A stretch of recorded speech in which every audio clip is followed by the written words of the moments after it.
Story is told, the Great Flood in Pennsylvania in 1873. One man and his family, James, survived the Great Flood in Pennsylvania in 1873, and James makes it his life mission to go around lecturing in county halls, on campuses, in parish halls about the Great Flood in Pennsylvania in 1873. He spends his whole life lecturing, and he lives a good life. And finally, at the end of his life, he comes to the heavenly courts, and the angels say to him, "You know, James, you've lived a very worthwhile life lecturing about the Great Flood in Pennsylvania in 1873. What would you like to do? Heaven is yours." And James thinks for a second. He says, "You know, I really enjoyed my life. Is there any way that I could continue to lecture up here in heaven about the Great Flood in Pennsylvania in 1873? And they say, "Sure there is. You can lecture for eternity, and people will come from millennia past.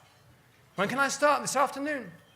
So James takes his place at the podium in the great lecture hall in heaven, and personalities from millennia past come streaming in.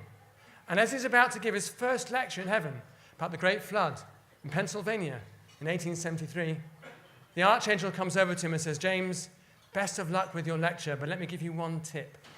Don't forget that Noah is in the audience."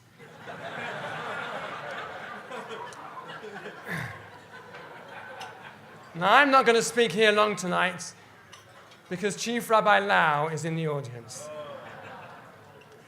But by way of introduction, I want to share with you just one thought.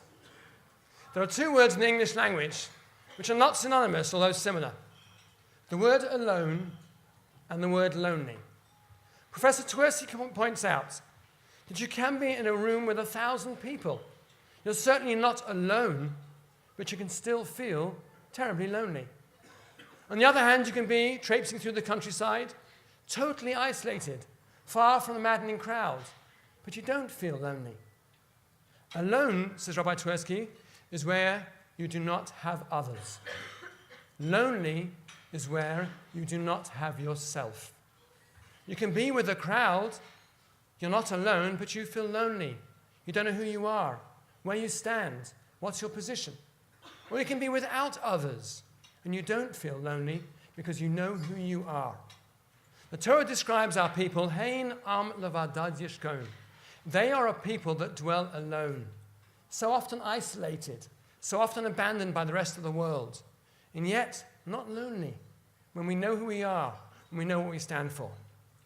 Chief Rabbi Lau, of course, as we know, was one of the youngest survivors of Buchenwald, grew up in a world that left us without friends, that left us abandoned. And yet Chief Rabbi Lau always knew, always knows what he stands for, who he is, and has become, if I may say so, the ambassador in our age to be able to articulate to laymen and leaders alike across the world what it means to be a Jew, what we stand for, how to hold our heads up tall in any environment and in any company. And there can be no more appropriate speaker for a Seed dinner than Chief Rabbi Lau, because that is what we at Seed work to do, to equip parents in our day and age to raise children who know who they are in all circumstances, in all walks of life, in all circles, and to stand tall and to understand that if they know who they are, we may not always have the company of others, but we always know what we stand for and whom we represent. It is our great honor and privilege to welcome the ambassador of Klal Yisrael, Chief Rabbi Lau.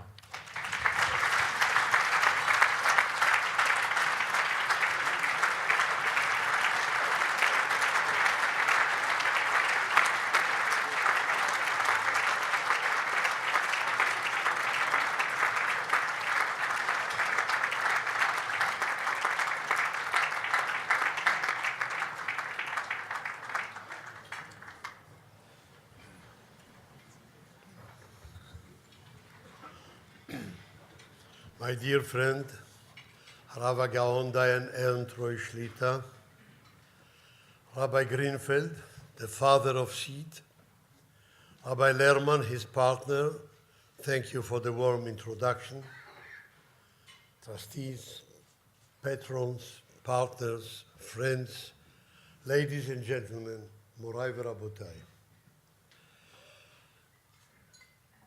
I want your imagination a little bit to describe a picture.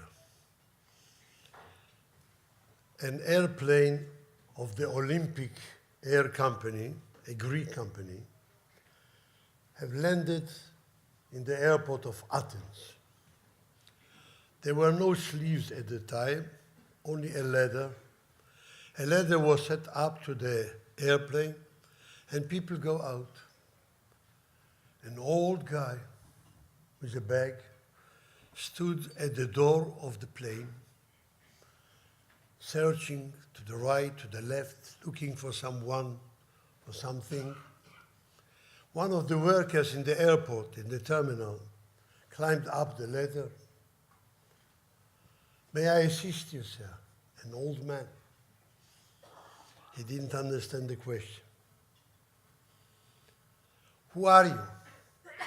He didn't understand the question.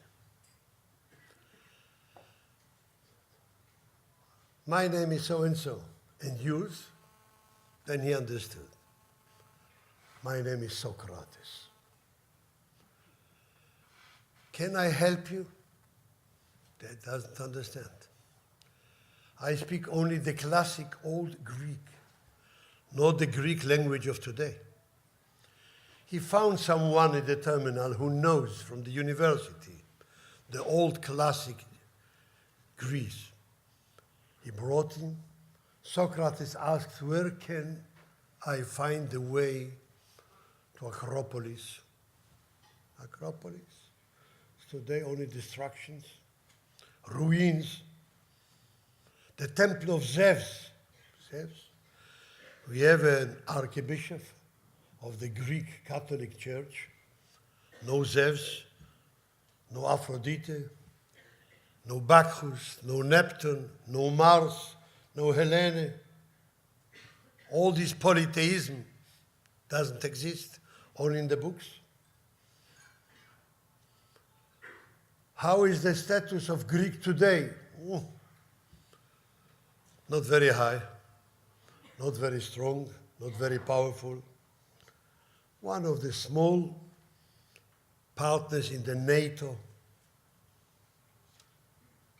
Greece of Socrates and Greece of today, nothing in common except geography.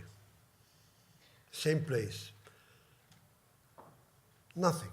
Not the same religion, not the same language, not the same mentality, not the same power, not the same culture.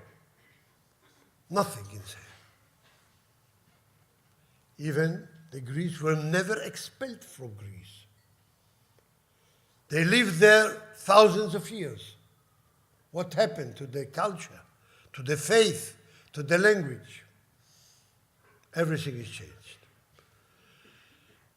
And Alitalia airplane can stop in the Fiumicino airport near Roma. An old guy at the door. Someone will try to help him. "What's your name?" Doesn't understand the question. "Who are you?" He brought someone who knows Latin, old Latin, classic Latin. "Who are you?" "Julius Caesar. Vini vidi vici." "Where is the temple of Jupiter here?" I said, "Need some guidance." "Jupiter? We have Franciscus today, the Pope, in Roma. There is a Vatican, a Catholic Church, no Jupiter. And what is Roma today?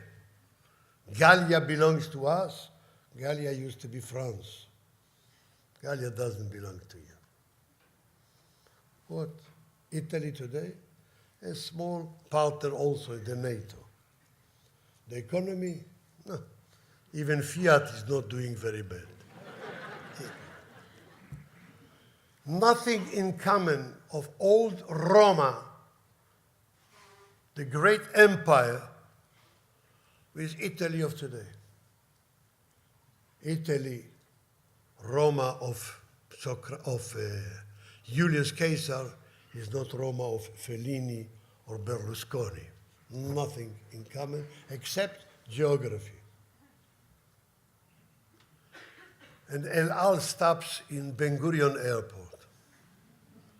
An old man stands up there at the door. He was never here. He never visited the place. One of the workers will climb up the ladder to help the old man to carry his bag. Shalom Aleichem. The answer immediately, Aleichem Shalom. Same words, same language, same meaning. Who are you? I said, Moshe. Moshe, son of Amram. And who are you? Moshiko. Where were you born? I said, in Egypt. And you? Tbilisi, Georgia. I work here. And you know Hebrew. You know my language. We all here know your language. Egypt, never visited here. Georgia, they speak the same language. They carry the same names. I have received, said Moshe, a sightseeing for 12 hours in the land of Israel. But I was so excited, I forgot to bring with me my talit and tefillin. Can you help me? Sure. There are 3 synagogues here in the terminal, in Ben Gurion Airport. I put my talit and tefillin there in my shelf. I bring it to you immediately. You have talit? With tzitzit, of course. And you put tefillin every day, except Shabbat. On your hand, on the left one. On your head also. I'm not a Jew, I'm Jewish. 3,327 years passed since Moshe Rabbeinu brought us the commandments of Talit and Tefillin.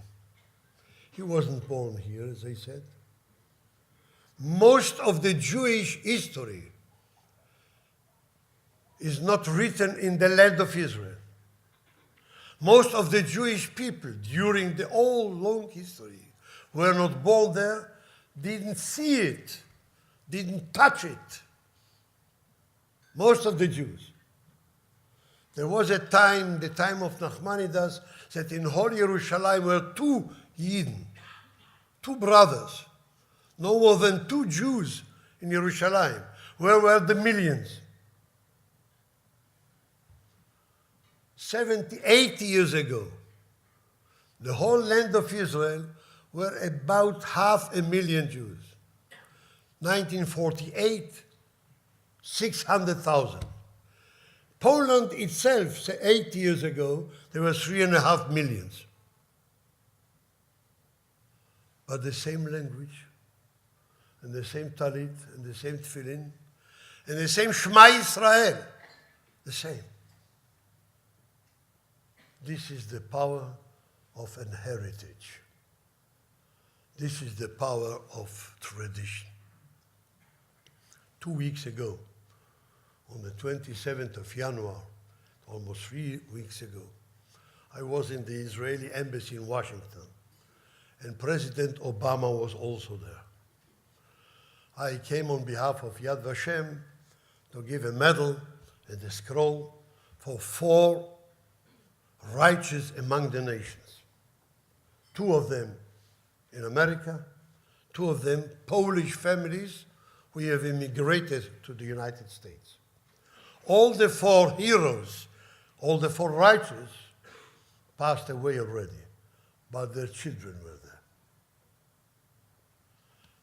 And I came from Yerushalayim, from Yad Vashem to Washington, and the president was there.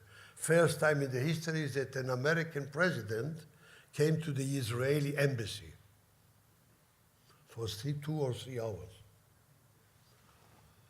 He asked me, how do you remember all the details about these people, the Americans, the Polish, Zabiecki and Andrews, Sergeant Andrews?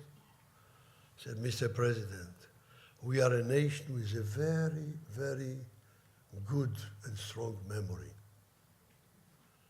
I saw a picture of you on last April. Our ancient patriarchs made exodus from Egypt, from slavery to freedom. They were so in a hurry, so fast, that they didn't have time to bake bread. They ate matzah. It was on the 15th of Nisan in Hebrew calendar. 3,327 years. That in the same particular day, Jews from Vladivostok to San Francisco and from Helsinki to Melbourne, on the same day, Hebrew date, eat matzahs. I saw you also eating matzahs in the night of the Seder in your White House. 2,200 years ago, there was a story with an oil for one day. It was a miracle. It was 8 days. And you wish us every year happy Hanukkah. Look what a memory. A little bit of oil, a story. Matzahs instead of bread. Remember the date, the 25th of Kislev, Hanukkah. All over the world, we lit a candle. How can we forget 75 years ago the righteous among the nations? We cannot forget. So how can we forget, some of us, brothers and sisters of us, how can they forget our tradition, our commandments, the Mount Sinai, the promise, Naaseh v'nishma? How can they forget it? It's a good question. Because there is a disconnect between generations. Children didn't inherit from the parents. Parents didn't transmit to their children what they have inherited from their parents. And this Kurzschluss, this disconnection, brought to a situation that some of us, children and adults, don't know even to complete the sentence of Shema Yisrael. Who speaks about Mishnah or Talmud? Every society knows that education is based on 3 fundaments. The home, all the generations. The school, all ages and all kinds. And society. The media, books, papers, radio, television, movies. They've influenced, they put their influence, sometimes even more than the home and more than the school. As Rav Greenfeld said before, if there is a disconnection between the school and the family, it's an educational disaster. Not just a misunderstanding, a disaster.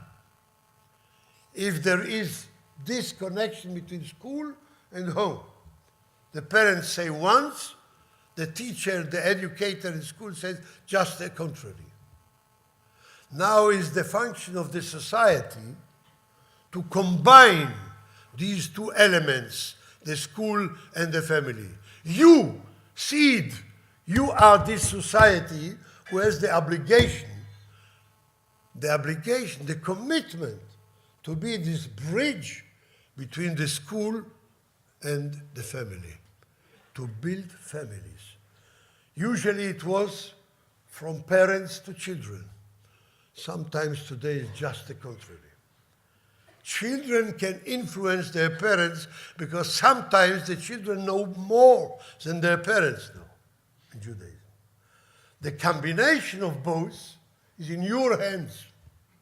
These 670 participants who are now in the Lancaster Hotel and listen to us, you are the bridge.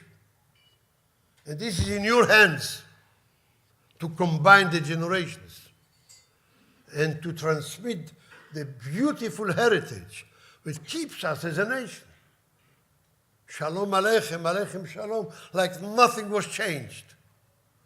He came from Tbilisi and he came from Egypt. And they have the same language and the same manners and the same concept of life. Even in this week parasha, we read about the tabernacle, we read about the garments of the priests of the Kohanim. You can find the same idea. How? The Kohen Gadol, the high priest, he had only him a robe.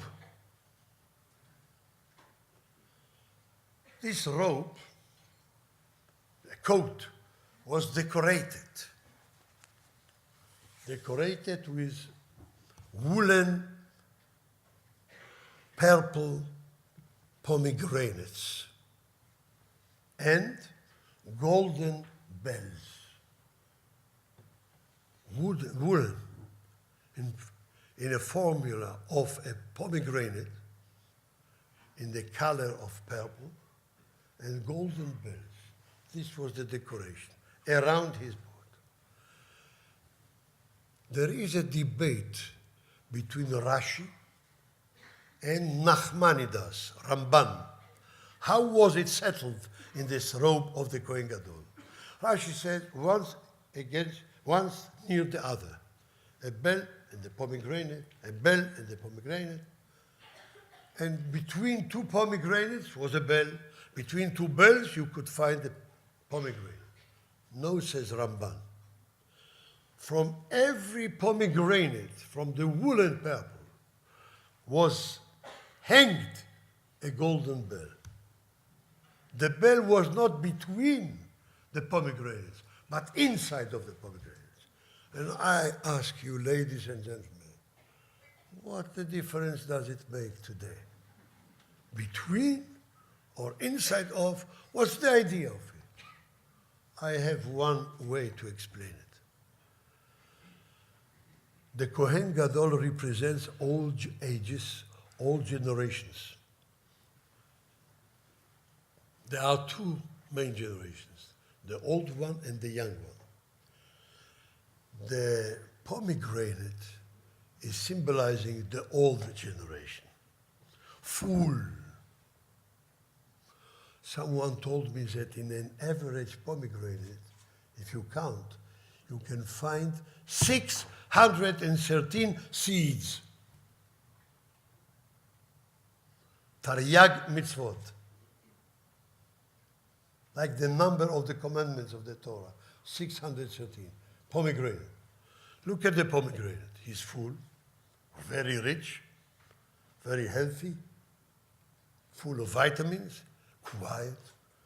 You never hear him. Massive, like the old generation, full with wisdom, full with experience, full with knowledge, quiet, heavy.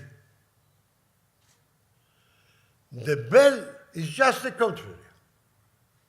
He is empty, very noisy. This is the young generation. Excuse me, young people. Very noisy. All the demonstrations, they are in the front line.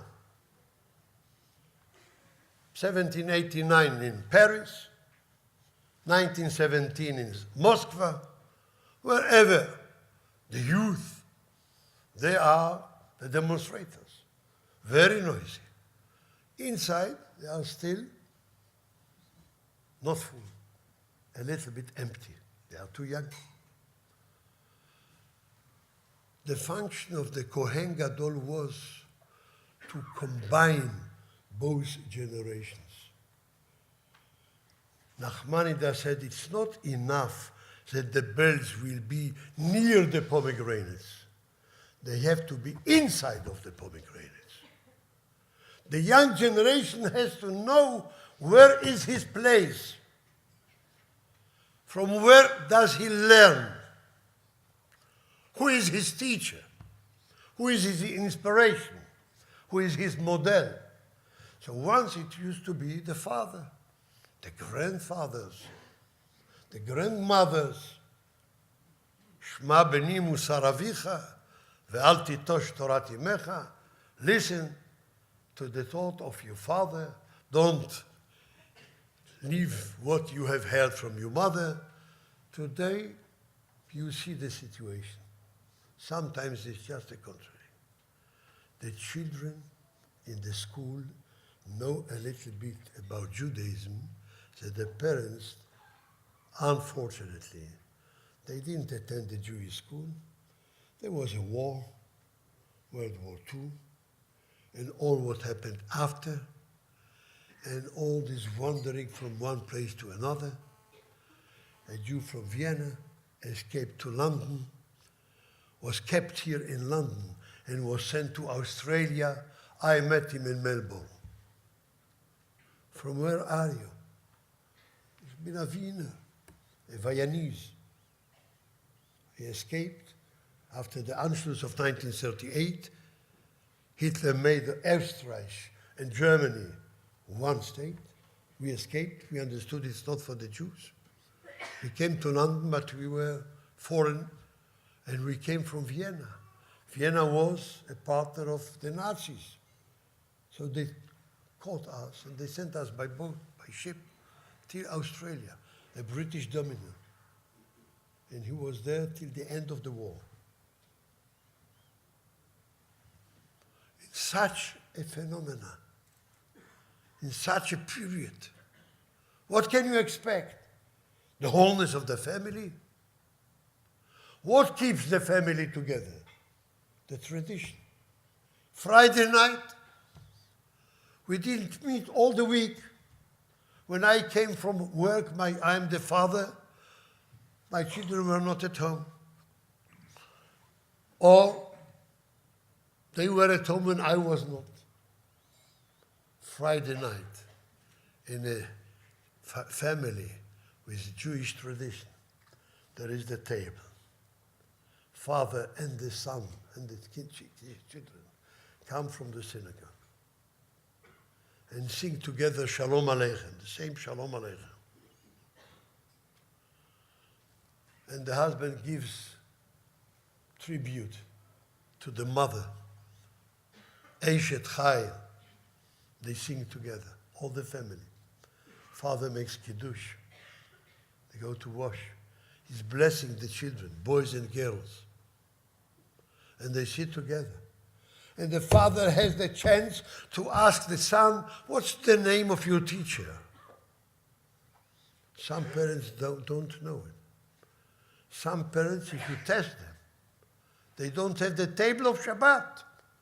They don't have the holidays, the Passover, the Sukkot. They don't name, who are your friends, my boy? My daughter, do you have a good girl, a good friend? From what family? From where?